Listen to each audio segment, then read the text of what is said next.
Hello students, आप देख रहे हैं पीसी इंस्टीट्यूट। और पिछले वीडियो में हम देखे थे कूलम्ब्स लॉ के बारे में, कूलम्ब्स लॉ पढ़े थे, समझे थे उसको अच्छे से। आज के वीडियो में लेकर आए हैं कूलम्ब्स लॉ से रिलेटेड न्यूमेरिकल। तो चलिए शुरुआत करते हैं। फर्स्ट न्यूमेरिकल, ये हम लोगों का पहला न्यूमेरिकल है, पढ़ते हैं इसको। What is the force between two small charged spheres having charges of 2 into 10 to the power minus 7 coulomb and 3 into 10 to the power minus 7 coulomb placed 30 centimeter apart in air? Okay, और चार option भी यहाँ पे दिया हुआ है, देखना है कि कौन सा ऑप्शन सही होगा। तो चलिए हम इसको सॉल्व करते हैं। तो सॉल्व करने से पहले देखेंगे कि इसमें गिवन क्या क्या है। तो हमको दो चार्जेस दिया हुआ है, Q1 दिया हुआ है 2 into 10 to the power minus 7 coulomb. Okay, दूसरा क्या है, दूसरा चार्ज है 3 into 10 to the power minus 7 coulomb. Distance कितना है, आर का वैल्यू है 30 सेंटीमीटर।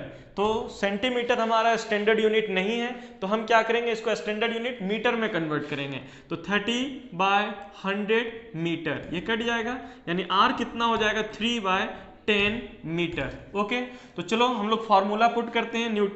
कूलम्ब्स लॉ के अकॉर्डिंग जो फोर्स का फॉर्मूला है वो F इक्वल टू होता है K Q1 Q2 by are square. Okay, K का वैल्यू कितना होता है 9 into 10 to the power 9। Okay, और Q1 का वैल्यू कितना है, Q1 का वैल्यू है 2 into 10 to the power minus 7 into Q2 का value 3 into 10 to the power minus 7 by are square. तो R का वैल्यू कितना है 3/10 का होल स्क्वायर। ओके, तो यहाँ पे आप देखिए 9 into 3 into 2 क्या हो जाएगा, 2 into 3 6 हो जाएगा, और 10 का पावर 9 और माइनस 7 माइनस 14/3 का पावर 9, 3 का पावर 2 9 हो जाएगा, और 10 का पावर 2 हो जाएगा। ओके, 9 कैंसिल हो जाएगा, तो ये हो जाएगा 6 into 10 का पावर 9 में माइनस 14 तो -5, और ये 10 का पावर 2 ऊपर जाएगा तो +2। ओके, तो कितना हो जाएगा 6 into 10 to the power -3 Newton. तो हमारा ऑप्शन जाकर के कौन सा ही हो जाएगा, बी। ओके, समझ पा रहे हैं यहाँ तक। आइए देखते हैं नेक्स्ट न्यूमेरिकल। नेक्स्ट न्यूमेरिकल क्या है, the electrostatic force on a small sphere of charge 0.4 microcoulomb due to another small sphere of charge -0.8 microcoulomb in air is 0.2 newton. यानी कह रहा है कि दो स्मॉल स्फीयर है जिसमें चार्ज है, एक में चार्ज है 0.4 माइक्रोकूलम्ब, दूसरे में चार्ज है -0.8 माइक्रोकूलम्ब, और वो दोनों एयर में रखा हुआ है, यानी मीडियम क्या है, एयर है, और दोनों के बीच लगने वाला फोर्स 0.2 न्यूटन है। तो फाइंड करना है वो दोनों स्फीयर के बीच का डिस्टेंस कितना है, और जो अनदर स्फीयर यानी -0.8 कूलम्ब चार्ज वाला जो स्फीयर है उस पर कितना फोर्स लग रहा है, ये फाइंड करना है। ओके, समझ पा रहे हैं यहाँ तक। तो चलो इसको सॉल्व करते हैं। गिवन क्या है, गिवन है Q1 कितना है 0.4 माइक्रोकूलम्ब, यानी 0.4 into 10 to the power -6 coulomb. Micro का मीनिंग क्या होता है, 10 to the power -6।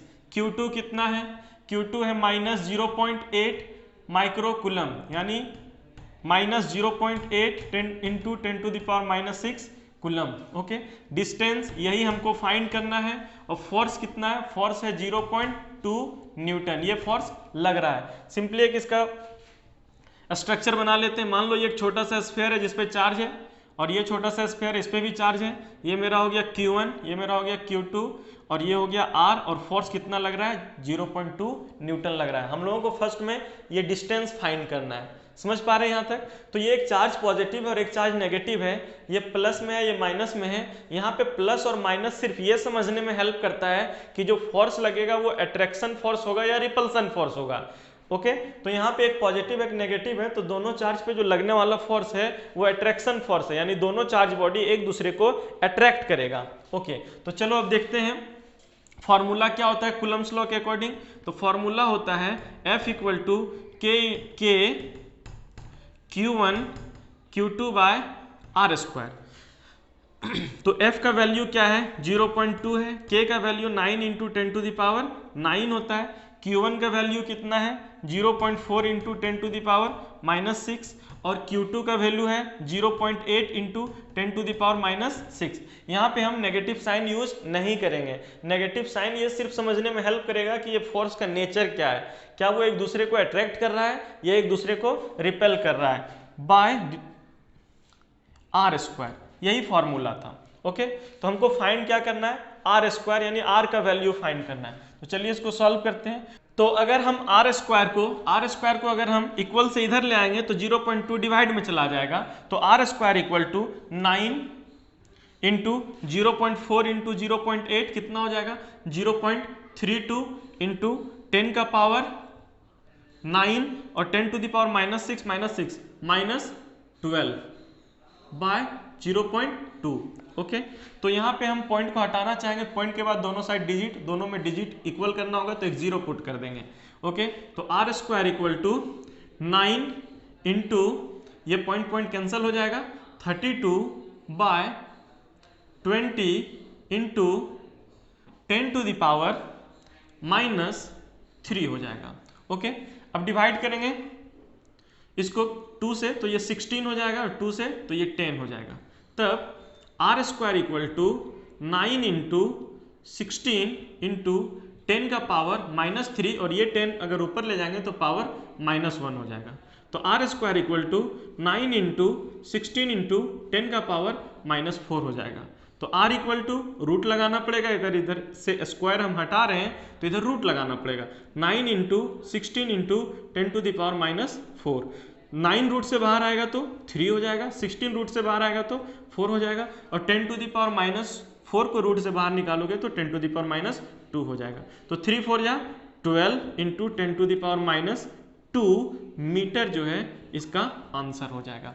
ओके, यहाँ तक समझ पा रहे हैं? तो यहाँ से हम लोगों का डिस्टेंस मिल गया, जो दोनों स्फीयर के बीच का डिस्टेंस r है वो 12 into 10 to the power -2 metre है। ओके, अब सेकंड क्वेश्चन है, what is the force on the second sphere due to first. तो कुलम्स लॉ ये बताता है कि दोनों चार्ज पे जो फोर्स लगेगा वो इक्वल होगा, यानी Q1 जितना फोर्स Q2 पे लगा रहा होगा Q2 भी Q1 पे उतना ही फोर्स लगा रहा होगा और दोनों एक दूसरे को अट्रैक्ट कर रहा होगा, क्योंकि एक पॉजिटिव है और दूसरा नेगेटिव है। ओके, तो what is the force on the second sphere due to first sphere. जो सेकेंड स्फीयर पे जो फोर्स होगा वो जितना फोर्स फर्स्ट स्फीयर पे लग रहा है उतना ही होगा, यानी F2 जो होगा वो 0.2 न्यूटन ही होगा। F2 जो होगा वो 0.2 न्यूटन ही होगा, क्योंकि पहले ही बता दिया क्वेश्चन कि F1 पे जो फोर्स लग रहा है वो 0.2 न्यूटन है, तो F2 पे भी उतना ही फोर्स लगेगा। ओके, समझ पा रहे हैं यहां तक?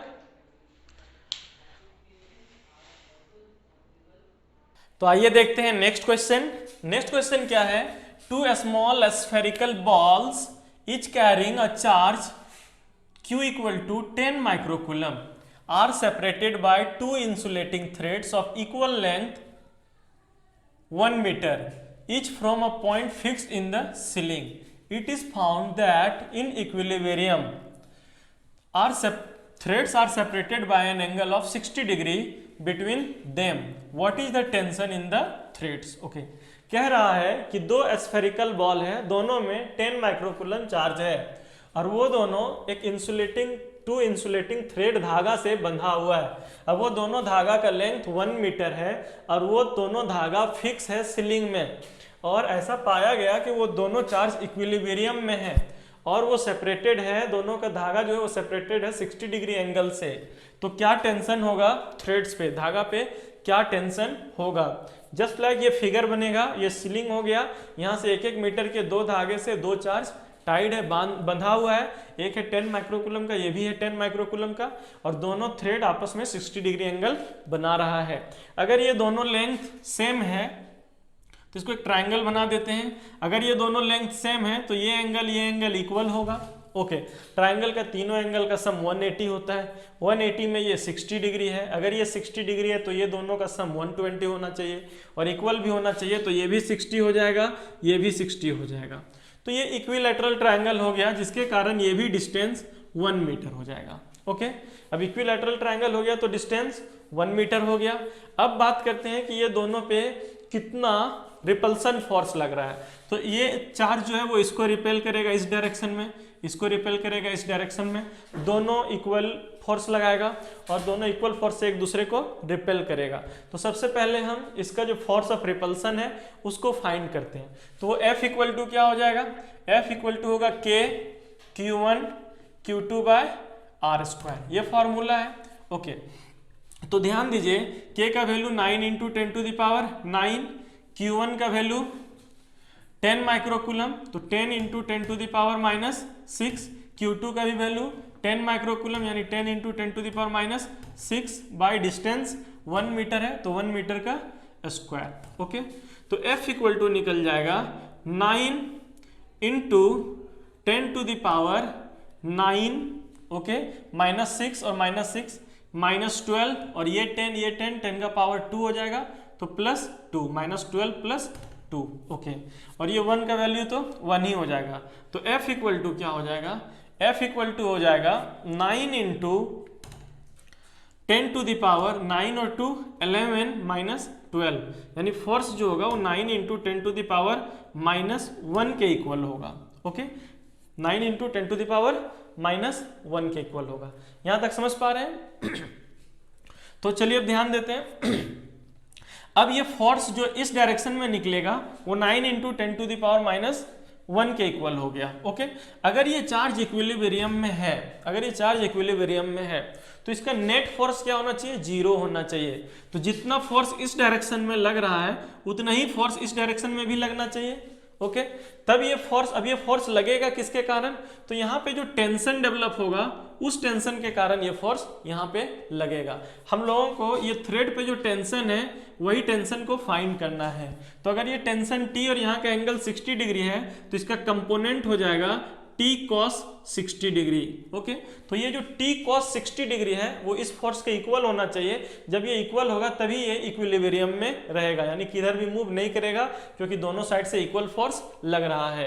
तो अब क्या करेंगे, now T cos 60 degree equal to F हो जाएगा।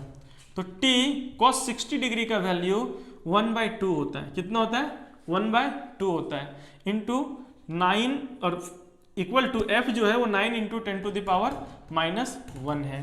तो T इक्वल टू ये 2 इधर जाएगा, मल्टीप्लाई हो जाएगा, 18 हो जाएगा, 18 into 10 to the power minus 1 यानी 18/10 यानी 1.8 न्यूटन इसका टेंशन होगा।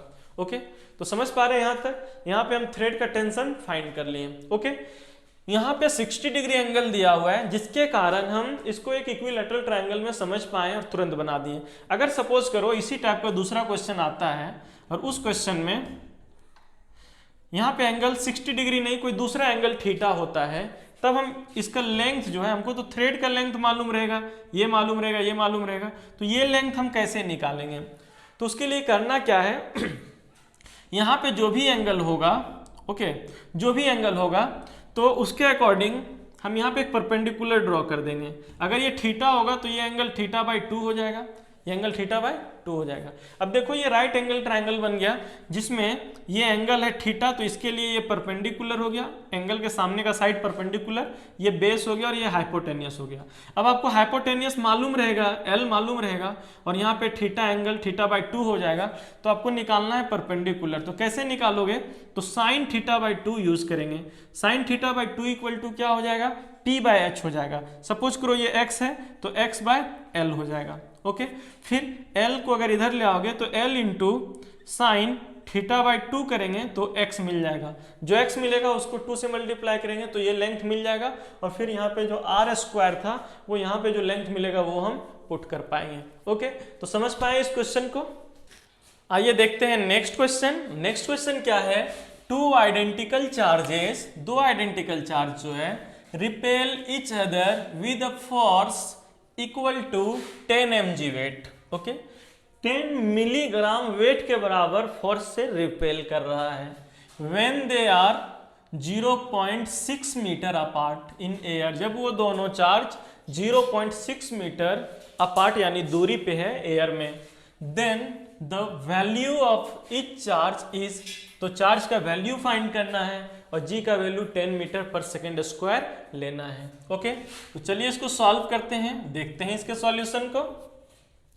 तो दो चार्ज है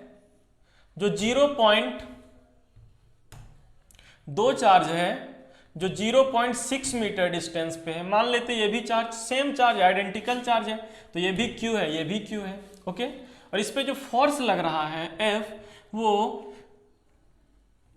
10 mg वेट के बराबर लग रहा है। तो 10 mg वेट क्या होगा, मास इंटू g का वैल्यू ग्रेविटेशनल एक्सीलरेशन। तो मास तो मिलीग्राम में है, इसको कन्वर्ट करना है किसमें, केजी में। तो ग्राम को केजी में कन्वर्ट करने के लिए 1000 से डिवाइड करते हैं।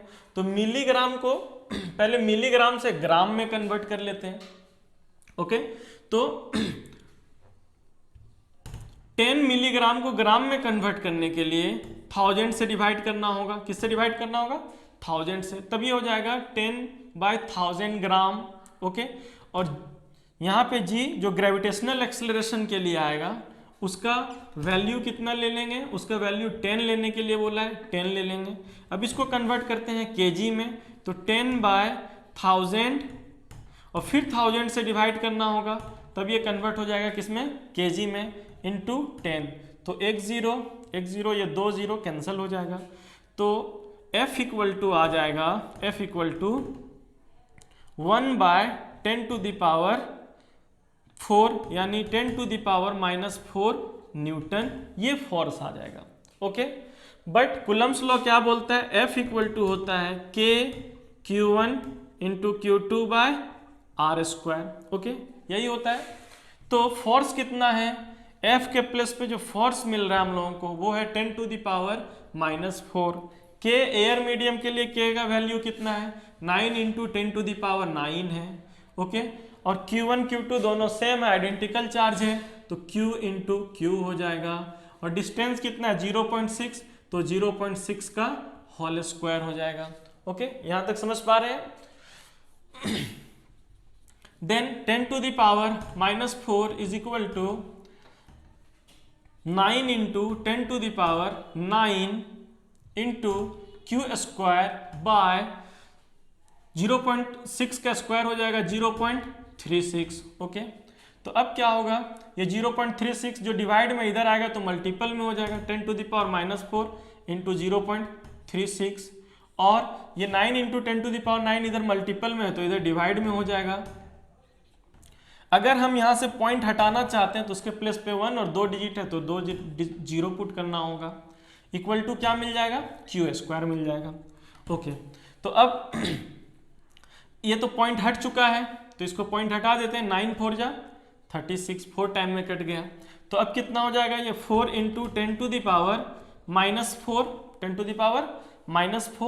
और ये 9 ऊपर जाएगा तो -9 इंटू,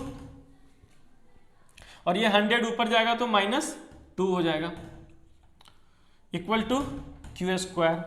तो अब कितना हो जाएगा, 4 इंटू 10⁻⁻⁴ -9 और -2 10⁻⁻15 हो जाएगा, इक्वल टू Q²।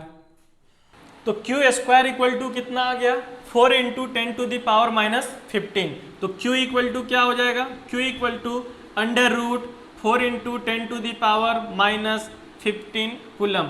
4 रूट से बाहर आएगा तो 2 हो जाएगा, और रूट अगर हटाएंगे 10⁻⁻15 का तो हो जाएगा 10⁻⁻15/2 कूलम, और ये हो जाएगा हमारा आंसर। तो ये दोनों चार्ज दोनों जो आइडेंटिकल चार्ज है वो कितना है, 2 इंटू 10⁻⁻15/2 कूलम। ओके, समझ पा रहे हैं यहाँ तक। आइए देखते हैं नेक्स्ट क्वेश्चन। नेक्स्ट क्वेश्चन क्या है, अ charge Q is divided into 2 objects, the value of the charges on the object so that the force between the object can be maximum R। Okay, कह रहा है कि एक चार्ज Q को 2 object में दे दिया जा रहा है, डिस्ट्रीब्यूट कर दिया जा रहा है चार्ज को, और इस तरीके से चार्ज को डिस्ट्रीब्यूट किया जा रहा है कि वो दोनों ऑब्जेक्ट पे चार्ज देने के बाद जो फोर्स लगेगा दोनों ऑब्जेक्ट में वो मैक्सिमम होगा। तो ये कौन सा चार्ज पॉसिबल है डिस्ट्रीब्यूशन जिसमें मैक्सिमम फोर्स होगा। तो इसको समझने से पहले एक चीज समझ लेते हैं हम लोग। मान लेते हैं कि किसी बॉडी में 10 कूलम चार्ज है, ओके, इसको डिस्ट्रीब्यूट करके दो बॉडी में दे देते हैं, दो बॉडी में चार्ज दे देते हैं। सपोज करो इसमें दे देते हैं हम 2 कूलम और इसमें दे देते हैं 8 कूलम, ओके। 10 कूलम चार्ज को हमने डिस्ट्रीब्यूट कर दिया दो बॉडी में। अब इस पे जो फोर्स लगता है उसका बात करते हैं। तो हम लोग जानते हैं कूलम्स लॉ के अकॉर्डिंग जो फोर्स होता है वो डायरेक्टली प्रोपोर्शनल होता है Q1 इंटू Q2 का, यानी ये दोनों चार्ज का जो प्रोडक्ट है उसका डायरेक्टली प्रोपोर्शनल होगा। तो ये डिस्ट्रीब्यूशन करेंगे चार्ज का और जिसका प्रोडक्ट ज़्यादा होगा उसी का फोर्स सबसे ज़्यादा होगा। तो चलो हम इसका डिस्ट्रीब्यूशन अगर करते हैं 10 कूलम का, तो हो सकता है एक में 1 कूलम दें इसमें और इसमें हम 9 कूलम दें तो भी 10 कूलम हो जाएगा। बट प्रोडक्ट निकालेंगे तो 9 इंटू 1 9 होगा। इसी तरीके से अगर 2 कूलम दें इसमें और इसमें 8 कूलम दें तो भी 10 कूलम चार्ज हो गया, दोनों में डिस्ट्रीब्यूट हो गया। बट प्रोडक्ट निकालेंगे तो इसका 9 हुआ था तो इसका 16 होगा। इसी तरीके से अगर 3 कूलम दें इसमें और इसमें 7 कूलम दें तो इसका प्रोडक्ट 21 हो जाएगा। इसमें 4 कूलम और इसमें 6 कूलम दें तो इसका प्रोडक्ट कितना हो जाएगा, 24 हो जाएगा। लेकिन अगर दोनों में इक्वल चार्ज दे दें, इसमें 5 कूलम चार्ज और इसमें भी 5 कूलम चार्ज दे दें तो दोनों का प्रोडक्ट 25 हो जाएगा। अब फिर आगे मान लो इसमें 6 दें और फिर इसमें 6 दें, 4 दें तो भी 10 लेकिन 24 होगा।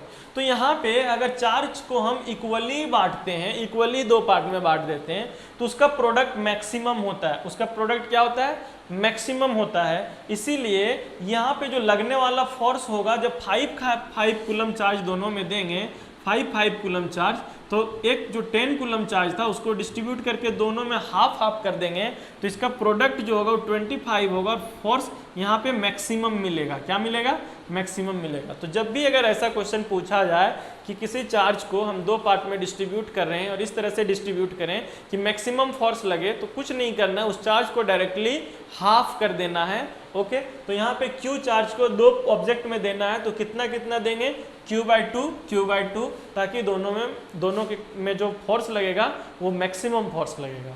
समझ पाए यहाँ तक? आइए देखते हैं नेक्स्ट क्वेश्चन। नेक्स्ट क्वेश्चन क्या है, 2 point charges are 3 metre apart. 2 point charges जो है वो 3 मीटर डिस्टेंस पे रखा हुआ है and their combined charge is 8 microcoulomb, और दोनों चार्ज का जो सम है वो 8 माइक्रोकूलम है। The force of repulsion between them is 0.012 Newton, और वो दोनों चार्ज के बीच जो फोर्स ऑफ रिपल्सन लग रहा है वो 0.012 न्यूटन है। तो वो चार्जेस क्या है, क्या वो चार्जेस 4 कूलम है, दोनों को ऐड करो 8 मिल रहा है, 6 2 है, या फिर 6 माइक्रोकूलम और 2 माइक्रोकूलम है, दोनों को ऐड करो 8 मिल रहा है, 5 3 माइक्रोकूलम, दोनों को ऐड करो 8 मिल रहा है, 7 1 माइक्रोकूलम, दोनों को ऐड करो 8 मिल रहा है। बट ये कौन सा चार्जेस के बीच 0.01 न्यूटन फोर्स लग रहा है ये हमको पता करना है, ठीक है। चलिए सॉल्व करते हैं इसको। तो जो चार्ज दिया गया है कैपिटल, दोनों का जो सम है वो है 8 कूलम। कितना है, 8 कूलम। मान लो अगर हम एक को Q मानते हैं तो दूसरा जो चार्ज होगा वो 8 कूलम माइनस Q हो जाएगा। यानी एक चार्ज है Q और दूसरा 8 कूलम माइनस Q, ये दोनों को ऐड करो तो minus Q plus Q cancel होकर के 8 कूलम नेट चार्ज मिल जाएगा। और दोनों के बीच का डिस्टेंस कितना है, 3 मीटर है। और फोर्स कितना लग रहा है, फोर्स लग रहा है 0.012 न्यूटन। तो कूलम्स लॉ के अकॉर्डिंग फोर्स का फॉर्मूला क्या है, फोर्स का formula F = K Q1 Q2 by R², okay. तो यहाँ पे फोर्स जो है वो 0.012 है, K का वैल्यू 9 × 10⁹ होता है, और Q1 एक Q है, और दूसरा जो चार्ज है वो 8 कूलम माइनस Q है, सिंपली 8 माइक्रोकूलम है। तो चलो माइक्रो को 8 माइक्रोकूलम यहाँ भी छूट गया था, 8 माइक्रोकूलम माइनस Q, और यहाँ पे भी लिखना होगा 8 माइक्रोकूलम माइनस Q, ओके। तो यहाँ पे 8 माइक्रोकूलम माइनस Q, और डिस्टेंस जो है वो 3 है, 3 मीटर, तो 3 का स्क्वायर हो जाएगा, ओके। यहाँ तक समझ पा रहे हैं? तो चलिए अब देखते हैं। तो Q × 8 microcoulomb minus Q is equal to क्या होगा, हम इसको सेपरेट कर रहे हैं तो ये जो डिवाइड में वो मल्टीपल में चला जाएगा, तो हो जाएगा 9 into 0.012 by 9 into 10 to the power 9, इधर मल्टीप्लाई में इधर आएगा तो डिवाइड में चला जाएगा, 9 into 10 to the power 9। Okay, तो ये 9 कैंसल हो जाएगा। तो अब क्या आएगा, Q into 8 micro coulomb minus Q is equal to 0.012 into 10 to the power -9।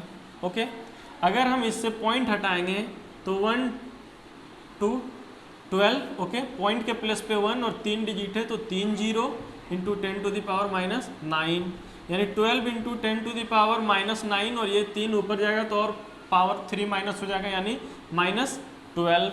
Okay, तो यहाँ पे जो Q into 8 micro coulomb minus Q का जो प्रोडक्ट है वो 12 आ रहा है। क्या आ रहा है, 12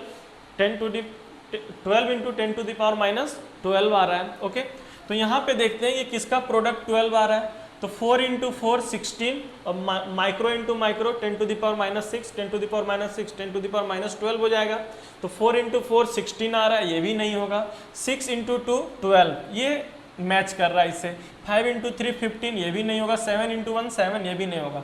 तो 12 इंटू 10 टू द पावर -12 किस में आ रहा है, इसमें आ रहा है बी में। 6 micro coulomb into 2 micro coulomb, तो 6 इंटू 2 12 हो जाएगा, और 10 to the power -6 into 10 to the power -6 10 to the power -12 हो जाएगा।